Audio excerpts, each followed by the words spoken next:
अब हम linear pair of two variable के कुछ क्वेश्चंस के टाइप, जिनको मैंने क्या बोला है, सब टाइप्स।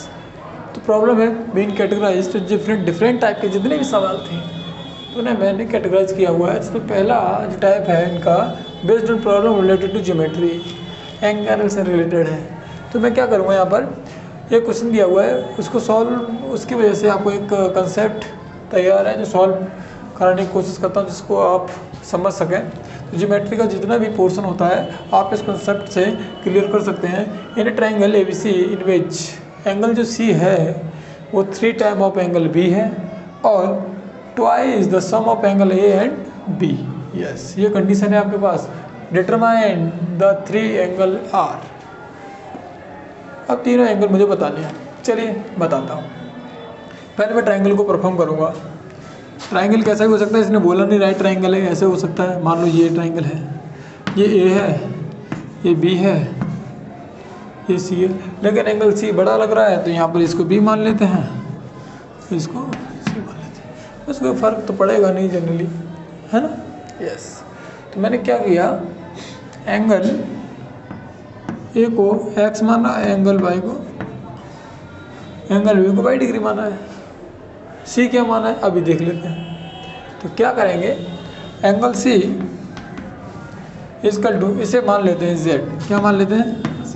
समझ में आएगा आसान से। तो Z equal to 3 time of Y, 3 time of Y, correct है। Z ऑफ, ये भी देखो, 2 time of X plus Y, ये भी सही है, कोई परेशानी। Z की जगह मैं जैसे ही यहाँ रखता हूँ तो 3Y, मुझे क्वेश्चन बनानी नहीं है फिलहाल, मैं इनसे ही काम चला लेता हूँ। अब आपको ये दो रिलेशन मिले हैं, इसके बाद मैं बोल सकता हूँ एक ट्राइंगल है, triangle the sum of all 3 angles is 180। The sum of triangle interior angle is called 180। Yes, तो angle A plus angle B plus angle C कितना है, 180 डिग्री। मुझे A की वैल्यू बताओ। A की वैल्यू है X डिग्री, V की है Y डिग्री, Z की कितनी है, कोई सा भी आप लेट कर सकते हो। मैंने लिया 3Y डिग्री इक्वल टू 180।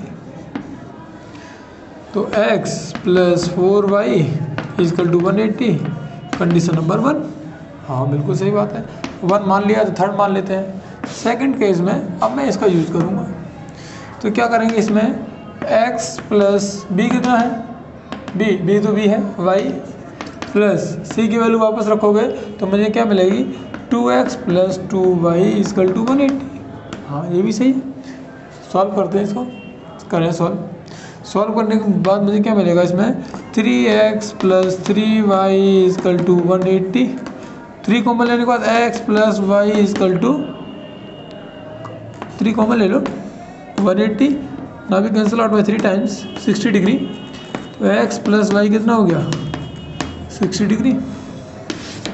हाँ ये तो मुझे पता चल गया। तो इक्वेशन बन गई, equation number 3 and equation number 4। तो दोनों को लिख लेते हैं। X plus 4Y equal to 180, दूसरा है X plus Y equal to 60 degree. ये थर्ड है और ये आपकी फोर्थ इक्वेशन। क्या करूँगा, सब्ट्रैक्ट करूँगा दूसरी में से पहली को, तो कट गया। ये कितना आएगा 3Y, ये कितना आएगा 120। तो Y की वैल्यू आपको यहाँ मिल गई कितनी, 40। अब आपको जैसे ही Y की वैल्यू 40 मिली है तो X की क्या हो जाएगी 20। यहाँ से मुझे X कितना मिल गया 20 डिग्री। मान लो आपके पास 40 रुपये है, कितने और चाहिए 60 करने के लिए 20। आप ऐसे भी कैलकुलेट कर सकते हैं। तो 2 मुझे मिल गई, X की वैल्यू भी मिल गई और Y की वैल्यू भी मिल गई।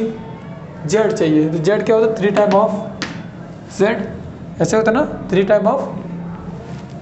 तो Z की value 3 into Y, 3 into Y की वैल्यू 40, तो 120। अब यहाँ पर एंगल पे बात करते हैं। जो एंगल A है वो तो X था, X कितना था 20 डिग्री, तो ये तो था आपका 20 डिग्री। एंगल B कितना था आपका Y डिग्री, Y कितना था 40 डिग्री। एंगल C कितना था आपका 3Y की वैल्यू कितनी 120 डिग्री। आप इन सबको प्लस करोगे 180 आ रहा है। Yes, this is the right answer. Clear. तो ये आपके ज्योमेट्रिकल प्रॉब्लम्स थी जो मैंने बहुत ही ईजिली तरीके से आपको डिफाइन करा के डायग्राम बनाने के बाद प्रॉपर्ली समझाई। आपको आई होप समझ में आ गई होगी। तो बहुत ही ईजिली तरीका है ये। तो आप एक एक करके कंसेप्ट टू कंसेप्ट पढ़ोगे, सब समझ में आता है। तो आप ये नोट कीजिए। फिर अब पढ़ते हैं अगला टाइप। टाइप 2 बहुत इंपॉर्टेंट है, मेंसुरेशन से रिलेटेड है। क्या है, लैंग्वेज में कन्फ्यूज कर देते हैं। तो लैंग्वेज पढ़ते हैं, उसके बाद आप कंप्लीटली जो कन्फ्यूजन है वो ख़त्म करेंगे। तब आगे बढ़ेंगे।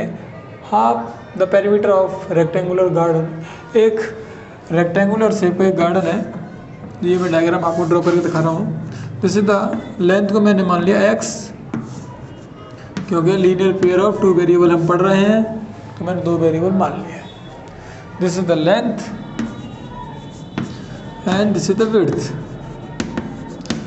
Of a rectangular garden. चलिए, मीटर में है ये। Whose length is 4 more than its width. जो लंबाई है विड्थ से 4 ज़्यादा है। लंबाई कितनी है, x कितनी ज़्यादा है, 4। आगे मदद करेगा ये 36, यानी 36 क्या था इसका, हाफ ऑफ पेरीमीटर। तो हाफ सॉल्यूशन देखेंगे। Half of perimeter of rectangle is equal to 36।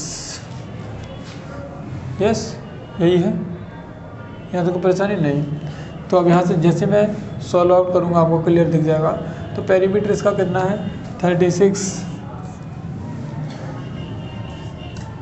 Perimeter कितना है, 36 है।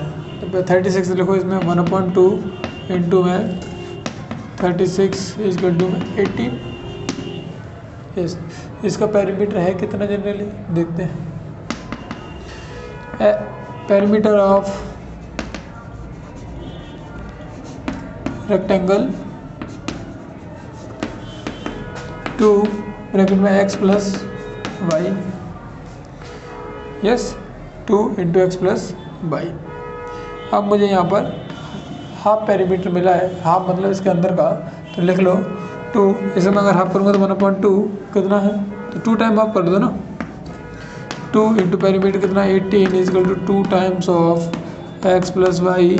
2 से 2 कट जाएगा, x plus Y equal to 18। Equation number first. वहाँ देखोगे आप equation number second already completed. y equal to x equal to Y plus 4। X की value कितनी, वाई प्लस 4। एक पहले में पुट करो, फर्स्ट क्वेश्चन में जैसे मैं पुट करूँगा मुझे क्या मिलेगा, एक्स की जगह पर Y plus 4 plus Y equal to में 18। तो कितना मिलेगा, 2y इजकल टू ये उधर जाएगा तो कितना आ जाएगा 14। तो y की वैल्यू कितनी मिलेगी, 7 मीटर।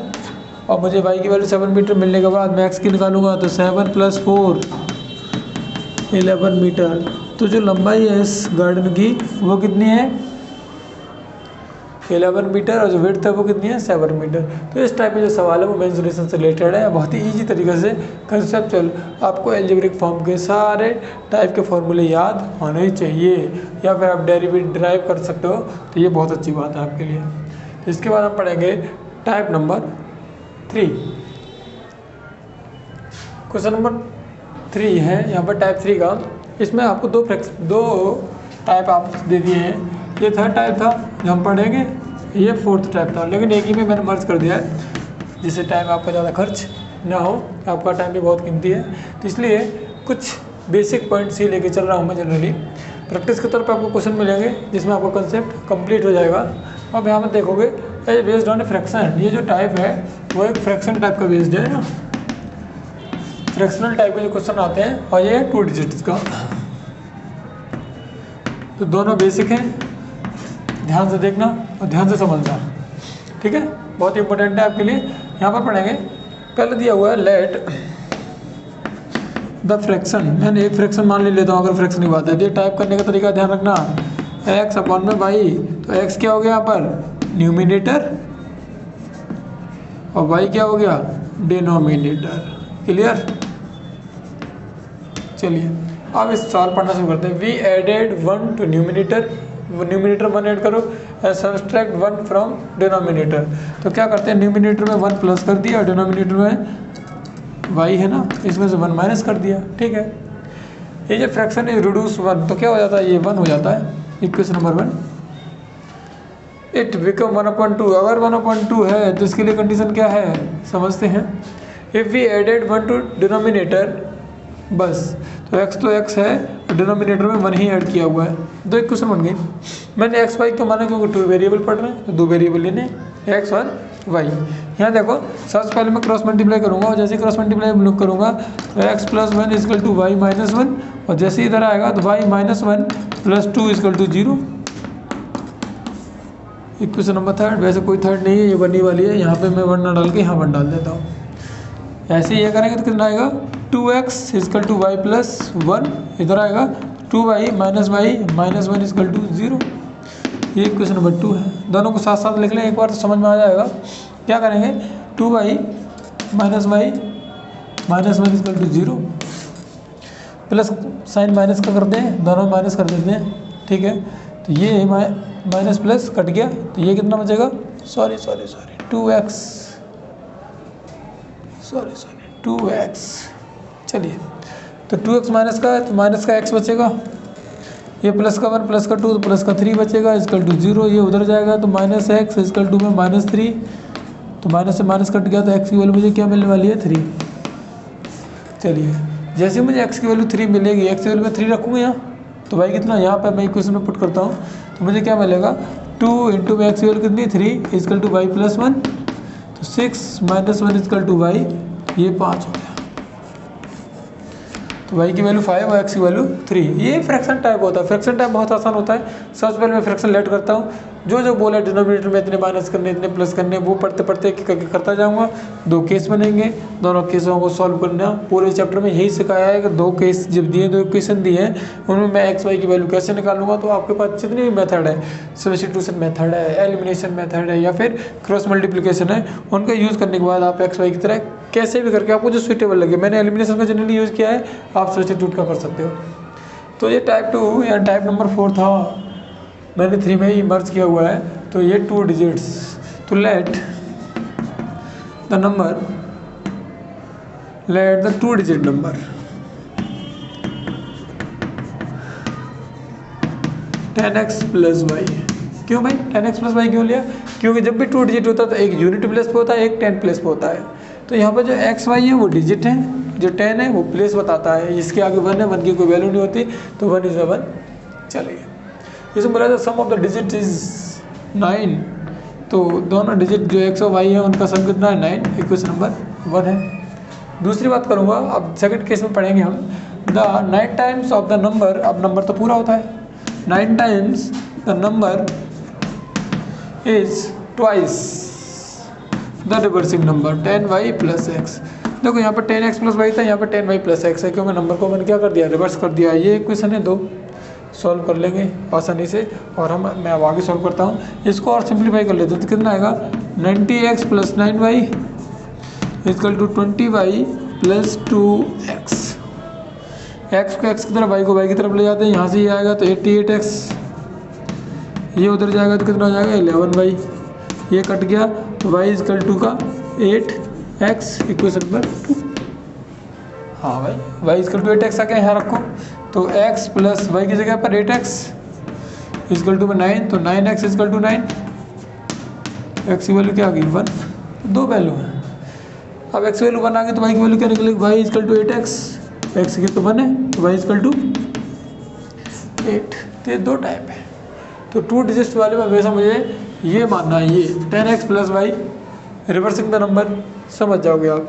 जैसे मेरे पास कोई एग्जांपल है, मैं एक 22 नंबर लेता हूँ, तो इसको क्या 10 × में 2 + 2 नहीं लिख सकता, लिख सकता हूँ। तो 10 तो ये प्लेस बताता है, ये डिजिट है, ठीक है, ये भी डिजिट है, ये x है, ये y, ये 10 है +1, दिस इज द नंबर। तो ऐसे करके मैंने नंबर ऐड किया हुआ है, और ये जनरल फॉर्म है। जैसे जैसे हो रहा है वो एक जनरल फॉर्म है, उसी के बेसिस पे आपको सवाल आगे सॉल्व करने बहुत ही आसान तरीके से हो जाते हैं। टाइप 4 बहुत ही आसान, इंटरेस्टिंग, लॉजिक समझ में आ गया 100%। जितने भी टाइप में पढ़ा रहा हूँ, एक एक करके सारे अगर केस स्टडी कर लोगे तुम, तो बहुत ही इंपॉर्टेंट, बहुत ही लॉजिकल तरीके से ख़त्म हो जाएंगे। The problem based on ratio and exam test. General ratio के ऊपर भी डिपेंड हो सकता है, या फिर बोलते हैं कि एक एग्ज़ाम में इतने परसेंट यानी कि इतनी रेशियो, इतनी लड़कियां, इतने बॉयज़ पास हुए, इतने फेल हुए, टोटल उनके नंबर इतने हैं, एटसेट्रा एटसेट्रा। तो एग्ज़ाम से रिलेटेड भी क्वेश्चन इस फॉर्म में बन जाता है। तो जनरली मैं क्वेश्चन नंबर 4 कराऊंगा। तो मंथली इनकम, दो लोग हैं, कितने, ए और वाई, ए एंड बी। मैं लिख लेता हूँ सॉल्यूशन, ए एंड बी दो लोग हैं। आर द रेशियो ऑफ, किसका रेशियो, इनकम का रेशियो कितना है, 9:7। अब रेशियो है तो मुझे नंबर में कन्वर्ट करना पड़ेगा, तो एक लिमिटेड नंबर से मल्टीप्लाई कर देता हूँ, क्योंकि रेशियो किसी भी दो नंबरों का सबसे सिंपलेस्ट फॉर्म होता है। जैसे मैं एक एग्जांपल के तौर पे यहाँ बोल लूँगा आपको, 10 और 2 का रेशियो निकालो, तो लोग काट देंगे 5:1, यानी कि कोई एक पर्टिकुलर वैल्यू कट चुकी होती है, उसके बाद मैं रेशियो के फॉर्म में लिखता हूँ। तो जो वैल्यू कट चुकी है वो नहीं पता, जो नहीं पता तो मैं क्या मान लिया, एक्स टाइम कट गया होगा। ये मेरे पास क्या थी यहाँ पे, इनकम। लिख लो, दिस इज द इनकम, ठीक है, इनकम है। अब इसके बाद एक्सपेंडिचर, खर्चे। अब एक्सपेंडिचर कैसे हैं, किस रेशियो के हैं, 4:3, तो 4:3। लेकिन जिस रेशियो में इनकम थी उस रेशियो में नहीं है, तो मैं क्या मान लेता हूँ, यहाँ एक सेम नंबर मानता हूँ वाई, क्योंकि मुझे 2 वेरिएबल पढ़ रहा हूँ मैं, लीनियर पेयर ऑफ 2 वेरिएबल, तो मैंने एक्स और वाई को ऐड किया हुआ है। ये इनकम है, ये खर्चे हैं, दोनों की सेविंग कितनी बचती है, 1600, ये भी कितनी, 1600। लिखने का दूसरा तरीका था, लेकिन मैंने आपको सिंपली कराया है। तो जनरली अब मैं एक क्वेश्चन बनाऊंगा यहाँ से, इसमें है क्या कि इतनी इनकम में इतना खर्चा है तो इतना बच जाता है, तो 9x में से अगर सेव इनकम में से खर्चा निकल गया तो ये बच जाते हैं पैसे। दूसरा वाला 7x कमाता है, 3y खर्च कर देता है, तो बचता है कितना। चलिए, 2 इक्वेशन है, आप दोनों को सॉल्व करेंगे, आंसर आ जाएगा। चलिए करते हैं। तो 9x - 4y = 1600। दूसरा है, यहाँ करेंगे 7x - 3y = 1600। बहुत ही आसान, फर्स्ट। और ये एक रफ फॉर्म था, तो इसके ऊपर लिख देते हैं, ये एक रबर के लिए स्पेस यूज़ किया गया है। आगे देखो, अब मैंने सबसे पहले एलिमिनेशन में क्या सिखाया था, ये 3 है, ये कितना 4, तो क्या करूँ, 3 का मल्टीप्लाई इसमें, 4 का मल्टीप्लाई इसमें, कोई फ़र्क पड़ेगा नहीं, इक्वेशन में कोई भी फ़र्क नहीं पड़ता। तो ये क्या हो जाएगा, 27x - 12y, और क्या ये = में 4800। दूसरा वाला 28x - 12y = में 6400। दोनों सेम है, साइन चेंज कर देते हैं, सब्सट्रैक्ट कर देते हैं, माइनस प्लस माइनस, ये तो गया कट। ये कितना बचेगा, माइनस का x, यहाँ पर कितना बचेगा, माइनस कितना, माइनस का इतना, कितना 1600, यही बच रहा है ना, यस। माइनस से माइनस कट गया तो x की वैल्यू आ गई 1600। लेकिन मुझे पूछा क्या है, फाइंड द मंथली इनकम। मेरा काम यही हो गया है, लेकिन फिर भी मैं एक y की वैल्यू निकाल लेता हूँ। y की वैल्यू निकालने के लिए मुझे क्या करना है, 7x - 3y = में 1600 फ्रॉम इक्वेशन नंबर 2 से निकालूंगा मैं। तो यहाँ से क्या करूँगा, जहाँ जहाँ x है वहाँ पर 16 रख दूंगा ना, 7 × में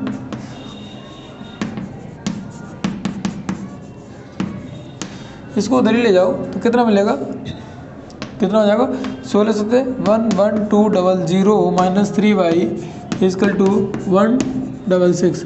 ये जैसे उधर जाएगा तो -3y = मुझे क्या मिलने वाला है, 1 - 7 तो 6, 96 माइनस का कट गया, ये 3 से कट जाता है, यस। कितने टाइम, 32 टाइम्स, तो y = 3200।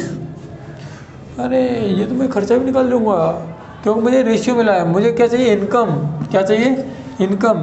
तो 9 × कितना, 1600, कितनी हो गई, कितनी हो गई, 14400। इतनी इनकम है एक ही इसकी इनकम कितनी है 7 इंटू में 166, तो कितनी जाएगी 11200। तो इसको 11,200 मिलते हैं, इसको 14,400 मिलते हैं। खर्चे देखो, खर्चे देखेंगे तो क्या मिलेगा मुझे, 3200 को मल्टीप्लाई करूँगा तो 9600 खर्चा हो गया। इसका खर्चा देखूँगा तो कितना हो जाएगा, ये 12,800 खर्चे के, इसके खर्चे 9,000। तो ये आपके खर्चे हैं और ये आपकी इनकम है, तभी तो इतना बचता है सेविंग के तौर पे। तो ये मोस्ट इम्पोर्टेंट सवाल है, जितने स्टार आप लगा सकते हैं लगा लें। तो ये मस्ट एक सवाल था, बहुत ही आसानी से एक्सपेंडिचर के बेसिस पे। तो धीरे धीरे आप पैटर्न बनाएंगे, ए और बी स्लोली सॉल्व करोगे, एक क्वेश्चन बन जाएंगी। यहाँ तक का मुश्किल काम है, ये काम आपका पता है, ये बेसिस पे कितने सारे न्यूमेरिकल सॉल्व कर चुके हैं, तो ये भी आसानी से हो जाते हैं। तो आप इन दो इक्वेशन को पहले बनाना है, उसके बाद सॉल्व करना है एल्जेब्रिकली। आप चाहे कोई सा भी मेथड लगाएं, सब्स्टिट्यूशन लगाएं, एलिमिनेशन, क्रॉस मल्टीप्लिकेशन, या आपको और भी आता है, और that is the finite. 10th classes के बेसिस पे यही एक पैटर्न है जो एनसीईआरटी में नहीं है जनरली। जो एनसीईआरटी में पैटर्न नहीं है वो आपको फोकस करा दिया जाएगा, ताकि आप वीडियो देखते समय बहुत ही ध्यान से देखें। चलिए एक और टाइप है, इम्पोर्टेंट है, based on problem related to coin. Coin से रिलेटेड एक प्रॉब्लम्स है, पढ़ लेते हैं। एक लड़की है जिसका नाम है मीना, वो बैंक जा रही है, went to a bank to withdraw a ₹2000। उसने कैशियर से 2,000 रुपये लिए। She asked the cashier to give her, उसे जो पैसे देते समय उसने बोला ₹50 एंड 100 नोट्स ओनली, 100 के और 50 के ही नोट्स हैं उसके पास। मीना गॉट 25 नोट्स, वो मीना को 25 नोट्स दे देता है 2,000 रुपये टोटल करने के लिए। इन ऑल सारे मिला के 25 नोट्स होते हैं। तो हाउ मैनी नोट्स ऑफ, तो ये बताना है कितने रुपए के 50 नोट्स हैं, कितने नोट्स 100 रुपए के हैं, एटसेट्रा। अब यहाँ सॉल्यूशन करते हैं।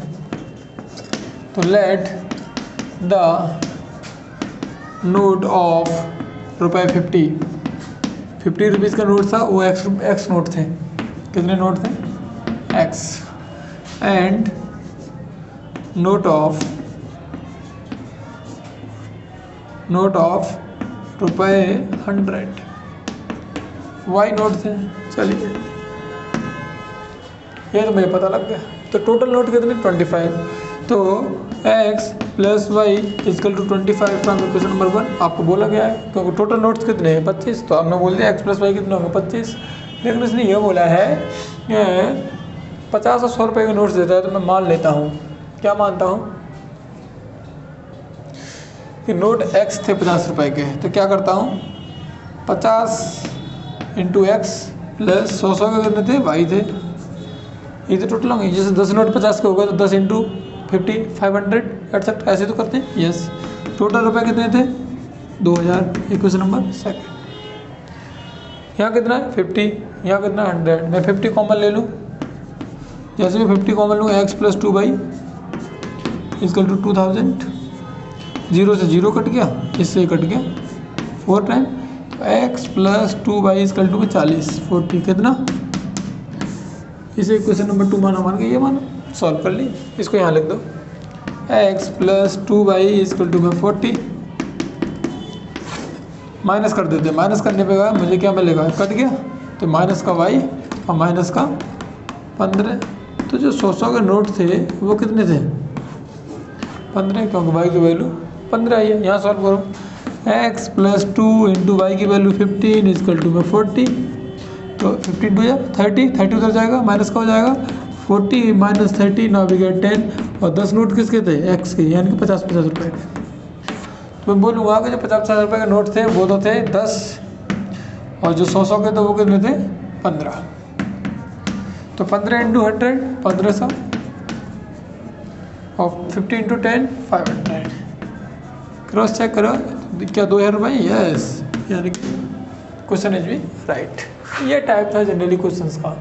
तो जब भी कॉइन की ऐसी प्रॉब्लम आए तो आपको ध्यान रखना चाहिए कि मुझे क्या लेट करना है कि how many notes of 50 and 100 या आपको जो भी दिया हो उसी केसेस पे आप फाइंड आउट कर सकते हैं। चलिए type number 6, based on problem related to fixed and running charge. यहाँ पर आपको टैक्सी फेयर, टैक्सी का भी पूछा जा सकता है कि टैक्सी में बैठे इतना चार्ज फिक्स्ड है, फिर एडिशनल चार्ज के हिसाब से आपको गाड़ी आगे ले जाएगी। तो इसी हिसाब से 9th क्लास की एक प्रॉब्लम्स थी जो अब हम इसी बेसिस पे पढ़ते हैं। और अब हम यहाँ पढ़ने वाले हैं एक नया कंसेप्ट जो लाइब्रेरी से रिलेटेड है, यही पढ़ेंगे। तो इस पर क्या एक बार क्वेश्चन पर नया डालते हैं। यहाँ मुझे मिलेगा ए लैंडिंग लाइब्रेरी, एक लाइब्रेरी है जो उधार देती है बुक्स, हैज फिक्स चार्ज। जब देती है तो एक बोल देती है कि एक फिक्स चार्ज है और आप जितने दिन रखोगे उसके हिसाब से हमें एक्स्ट्रा चार्ज मिलेगा। तो फिक्स चार्ज फॉर 3 डे, यानी 3 दिन के लिए आपको देती है कितने रुपए जमा करो, आप 3 दिन तक अपने पास रखो। इससे ज़्यादा अगर आपने अपने पास बुक्स को रखा तो एक एडिशनल चार्ज के तौर पर आपको चार्ज किया जाएगा। And the additional charge for each day, उसके बाद ईच डे का आपको चार्ज दिया जाएगा। देयर आफ्टर सरता पैड, एक लड़की है सरता जो कुछ बुक्स लेकर आती है और उसे 7 दिन के लिए रखती है अपने पास और उसे 27 रुपीज़ देती है। एंड वाइल शशि, एक लेडीज, एक लड़की और है शशि नाम की, वो क्या करती है 21 रुपीज़ 5 दिन के लिए बुक अपने पास रखती है और 21 रुपीज़ पे करती है। तो find the fix charge and additional charge. तो मुझे बताना है कि उस लाइब्रेरी का फिक्स चार्ज कितना था और एडिशनल चार्ज कितना था। सिंपल, तो सिंपल मुझे जनरली पता है कि फिक्स और एडिशनल चार्ज की बात कर रही है। तो let the fix charge for first 3 days कितना X rupees and additional charge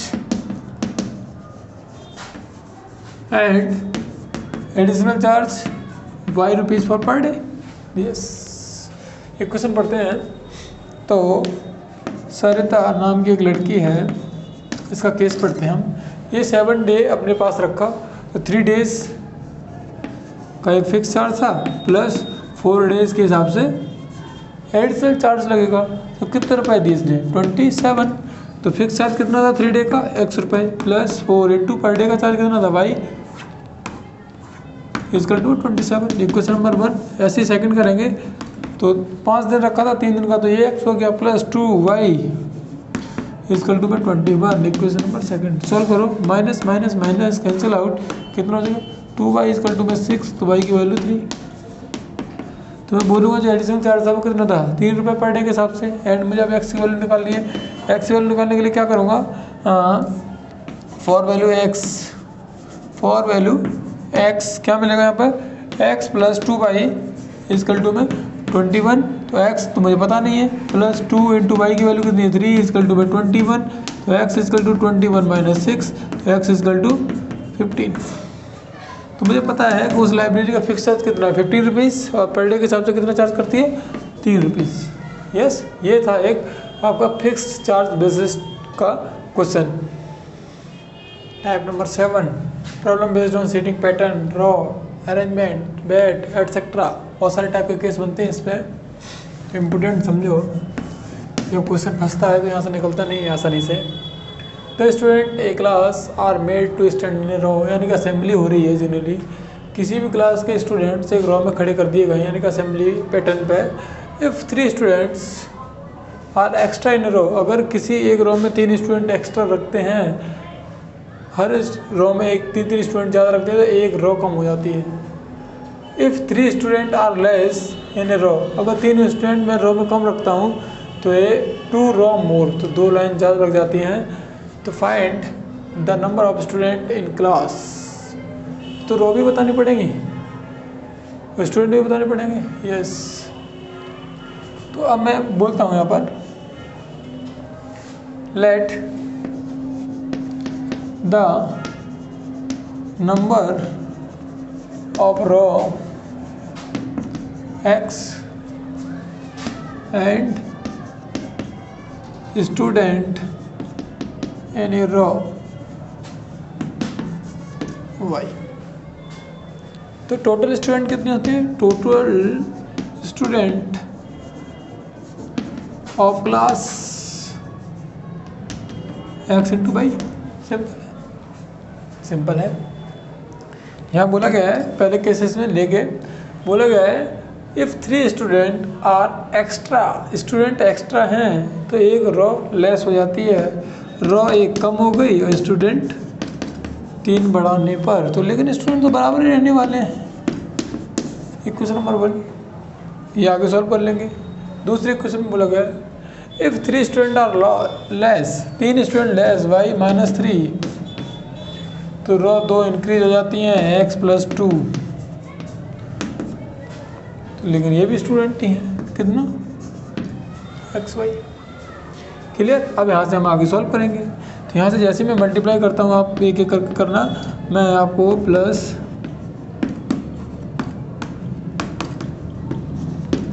x y यही आने वाला है जनरली। पहले मैंने x का दोनों से किया है फिर 1 का किया है तो वही है। तो x - y कट गया, 3x - y ये माइनस का उधर जाके प्लस का हो जाएगा। यहाँ पर इक्वेशन नंबर 1 बोल देता हूँ।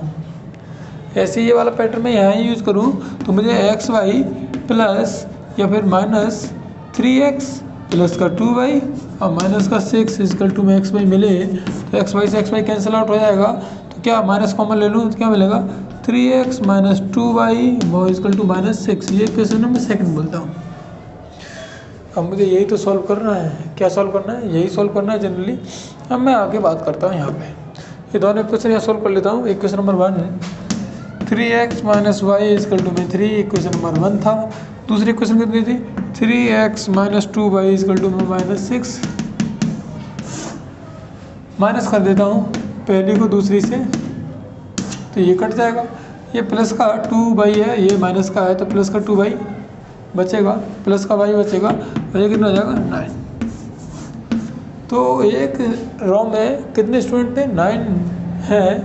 एंड x की वैल्यू जैसे निकालूंगा तो 3x - 3 = y, तो y की वैल्यू पुट कर दो, ये भी हो जाएगा 3x = y + 3, तो 3x = y की वैल्यू 9 + 3 12 हो गया,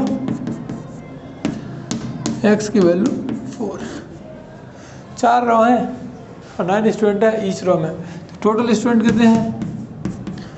टोटल स्टूडेंट क्लास में एक्स वाई था तो x कितना था 4, y कितना था 9, यानी कि 36 स्टूडेंट हैं। 36 student in A class.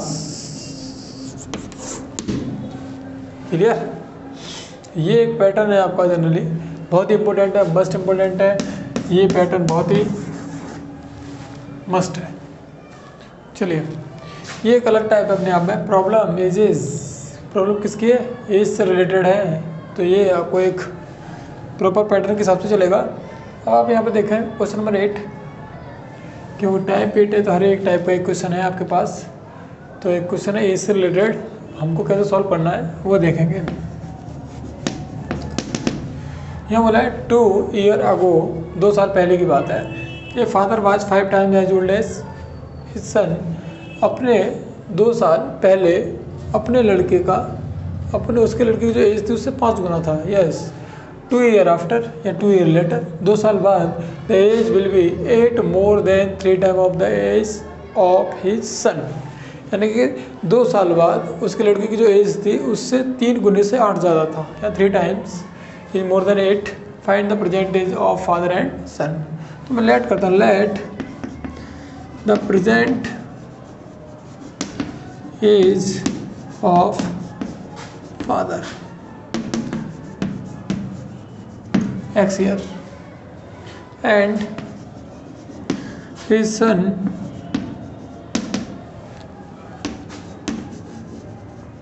y year। Case number 1 2 years ago, 2 साल पहले बाप पिता, उसके पिता की भी यही थी और बच्चे की भी यही है, बराबर। 5 times, इससे 5 गुना था जब तो बराबर हो पाएंगे। सॉल्व करो इसे। जैसे सॉल्व करूँगा x माइनस का 5 ये माइनस का 8 तो ये प्लस का 8 हो जाएगा यहाँ पर = 0। सेकंड केस में हम चलेंगे, इसमें बोला केस नंबर 2।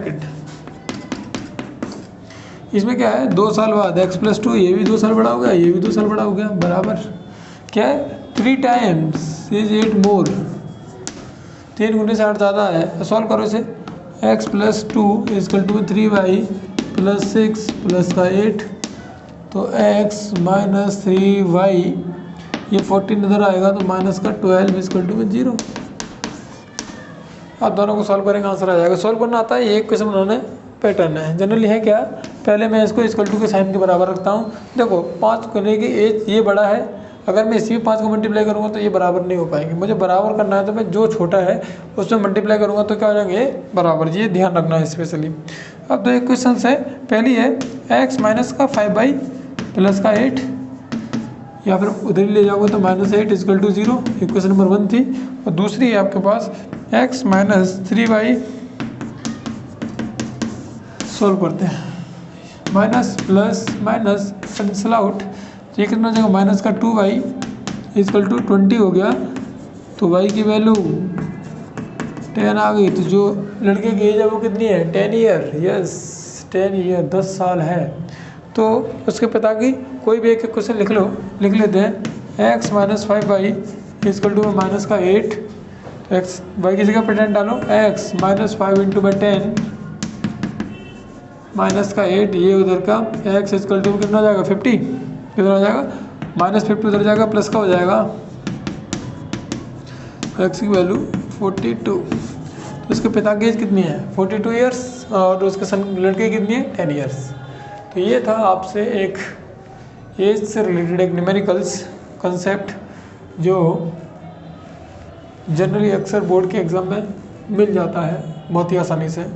तो ये मस्ट इम्पोर्टेंट है, एनसीईआरटी में भी है, आपके चैप्टर में है, तो बहुत मदद मिलेगी आपको ये करने में। जनरली आपको 3 से 4 टाइप और रह गए होंगे जो भी एक एक करके करा दिए जाएंगे, तो ये और तब तक नोट कीजिए।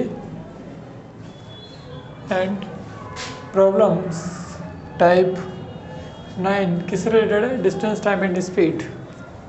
ट्रेन का भी हो सकता है, कुछ भी हो सकता है, यही है 3 केस। जनरली आपको पता है डिस्टेंस क्या होता है, स्पीड इंटू टाइम, टाइम क्या होता है डिस्टेंस अपॉन स्पीड, और स्पीड क्या होती है डिस्टेंस अपॉन टाइम एटसेट्रा। तो ये जनरली 3 केसेस हम यहाँ पे यूज़ करेंगे। तो मुझे बोला गया एक a man travel 600 kilometre, 600 kilometre जाना है किसी को पार्सल है, 2 सब्स्टिट्यूट है उसके पास, एक ट्रेन और एक car. If he covered 400 kilometre by train, वो 400 किलोमीटर ट्रेन से जाता है और बाकी का जो 200 बचा है वो कार से मूव करता है। It take 6 hour and 30 minute, यानी कि 6.5 घंटे लेता है, सही है। But he travel 200 kilometre by train, अगले केस में 200 किलोमीटर तो ट्रेन से आता है, बाकी 400 कार से, तो आधा घंटा ज़्यादा लग जाता है। He take half an hour more, find the speed of train and that a car. तो ये मुझे स्पीड चाहिए, बहुत ही आसान क्वेश्चन है। यहाँ पर आप देखो सॉल्यूशन के तौर पर क्या, late the speed of train x kilometre per our and car y kilometre per our, simple, yes. Case number 1 के अकॉर्डिंग 400 किलोमीटर तो किससे गया ट्रेन से, तो ये टाइम निकाल लिया मैंने, इस स्पीड से गया टाइम निकल गया, प्लस जो 200 बचा वो किससे गया बाई से, तो कितना टाइम लगा 6.5 घंटे। 6.5 घंटे को मैं ये लिख सकता हूँ, यस। सेकंड केस में मैं यहाँ से मूव करूँगा तो मुझे क्या मिलेगा, 200 किलोमीटर तो ट्रेन से गया है, तो 400 किससे गया होगा कार से, आधा घंटा ज़्यादा लेता है। अगर ये 6.5 घंटे थे कितने 7 घंटे में कंप्लीट पहुँच जाएगा, यस। चलिए अब मैं यहाँ पे सॉल्व करने की कोशिश करता हूँ। तो आगे क्या मिलेगा, सॉल्व करेंगे तो मुझे मिलने वाला है यहाँ से क्या मिलेगा 13/2, तो 400 अपॉन में x प्लस 200 अपॉन में y इजकल टू में 30 अपॉन में 2।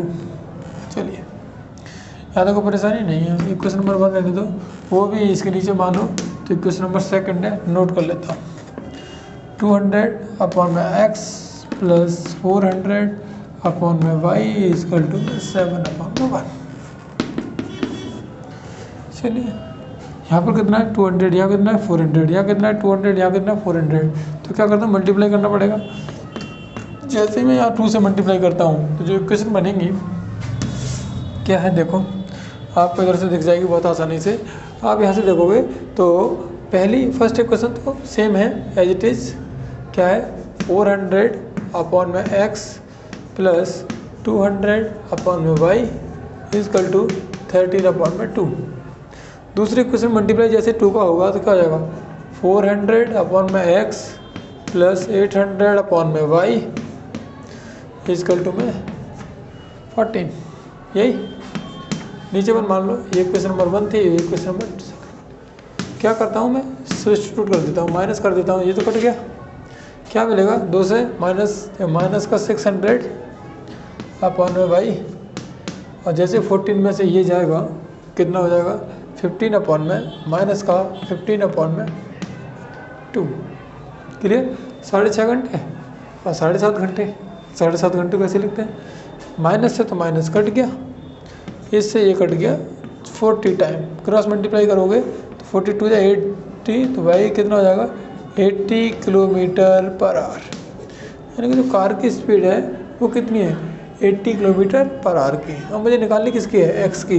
जैसे ही मैं 80 किलोमीटर पर आवर रखूँगा, कहीं भी रख लो आप, सेकंड वाली रख लो 80 किलोमीटर पर आवर, जैसे ही मैंने यहाँ से रखी तो 80 से ये 10 आवर कट जाएगा, 14 4 टाइम बचेगा, 4 से कट जाएगा, तो x सॉल्व करने के बाद क्या मिलेगा 100 किलोमीटर पर आवर। आप भी डायरेक्ट कर लोगे, लेकिन आपको प्रैक्टिस की बहुत ज़्यादा ज़रूरत पड़ेगी। तो ये था एक डिस्टेंस टाइम से रिलेटेड एक क्वेश्चन जो आपको इस कंसेप्ट को क्लियर कराएगा। ठीक है, इम्पोर्टेंट पोर्शन है ये बोट एंड स्ट्रीम का, यानी कि up stream and down stream का टाइप नंबर 10। क्वेश्चन पढ़ लेते हैं। पहले तो मैं बता दूं कि डाउन स्ट्रीम क्या होता है, अप स्ट्रीम क्या होता है। देखो डाउन स्ट्रीम दोनों की डायरेक्शन एक ही होती है, पानी का फ्लो भी इधर, बोट भी इधर ही मूव कर रही है, तो दोनों की स्पीड, ये बोट की स्पीड है और ये वाटर की, दोनों की स्पीड क्या होती है ऐड हो जाती है। अप स्ट्रीम क्या होता है, जस्ट उल्टा। अप स्ट्रीम में क्या होता है, पानी ऐसे फ्लो कर रहा है, बोट ऐसे जा रही है, यानी कि अपोजिट डायरेक्शन में, तो उनकी स्पीड क्या होती है माइनस हो जाती है। लेकिन हमेशा ध्यान रखना बोट की स्पीड हमेशा पानी से ज़्यादा होती है, यस, अदरवाइज बोट तो उधर जाएगी नहीं जिधर जाना होता है। ये डाउन स्ट्रीम अप स्ट्रीम यही केसेस हैं। तो मैं हाँ पढ़ते हैं। तो डिस्टेंस अपॉन टाइम का यहाँ भी ध्यान रखना। बोला गया एक मैन है, रोइंग है, बोट में जा रहा है, किस रेट से जा रहा है 5 किलोमीटर पर आवर की स्पीड से in still water, he take thrice much time as going 40। जाने में 40 किलोमीटर आता है, 5 किलोमीटर की बोट चल रही है, तो क्या करता हूँ, let the speed of river flowing x kilometre per hour, इसी स्पीड से पानी फ्लो कर रहा है। तो डाउन स्ट्रीम में क्या होता है 5 + x किलोमीटर की जा रहा होगा, अप स्ट्रीम में क्या होता है 5 - x की किलोमीटर के स्पीड से जा रहा होगा, यस। अब देखो जाने में स्पीड ज़्यादा है तो टाइम कम लेगी, तो टाइम t1 है, तो टाइम t1 कितना है 40 अपॉन में 5 + x, टाइम 2t है, स्पीड कम है, टाइम ज़्यादा लेगी, 40 अपॉन में 5 + 5 - x, ये टाइम ज़्यादा है, इससे कितना t2 is 3 time of t1, क्योंकि इसने बोला है कम्प्लीटली, क्या बोला है थ्राइस, क्या बोला है थ्राइस, 3 गुना टाइम लेती है। जाने में मान लो 1 घंटा लगता है तो आने में 3 घंटे लगेंगे, ऐसा है फ्लो इसका। तो t2 कितना है 40 - 5 - x इक्वल टू 3 × में 40 अपॉन में 5 + x, 40 से 40 कट गया, क्रॉस मल्टीप्लाई करेंगे तो क्या मिलेगा मुझे 5 + x इक्वल टू 3 और 5 - x, मल्टीप्लाई करो 5 + x इक्वल टू में 15 - 3x, ये इधर जाएगा, ये इधर जाएगा, ये 4x हो जाएगा, ये हो जाएगा 10, तो x कितना हो जाएगा 5/2, x हो जाएगा 5/2, यानी कि 2.5 किलोमीटर पर आवर।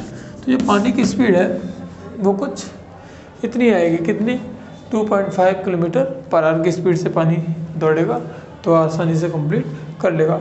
यहाँ आप देख सकते हो तो स्पीड कितनी जाएगी 7.5 की, 7.5 के हिसाब से निकालोगे टाइम निकलेगा, ये 2.5 की निकलेगी, 2.5 के हिसाब से निकालोगे 16 घंटे हो गए, तो ये आपको टाइम मिल जाएगा ईजिली। ये कितना हो जाएगा 16 बट्टे में 3 टाइम हो जाएगा, तो आप देखोगे तो कम्प्लीटली सॉल्व हो जाएगा। तो ये जो प्रॉब्लम थी बोट स्ट्रीम यानी डाउन स्ट्रीम और अप स्ट्रीम की, तो ये बहुत ही इंपॉर्टेंट है, जनरली हर अल्टरनेट 1-2 साल में वापस रिपीट करती है बोर्ड के एग्जाम में, तो बहुत इंपॉर्टेंट है, 4 मार्क्स क्वेश्चन रहता है हमेशा। चलिए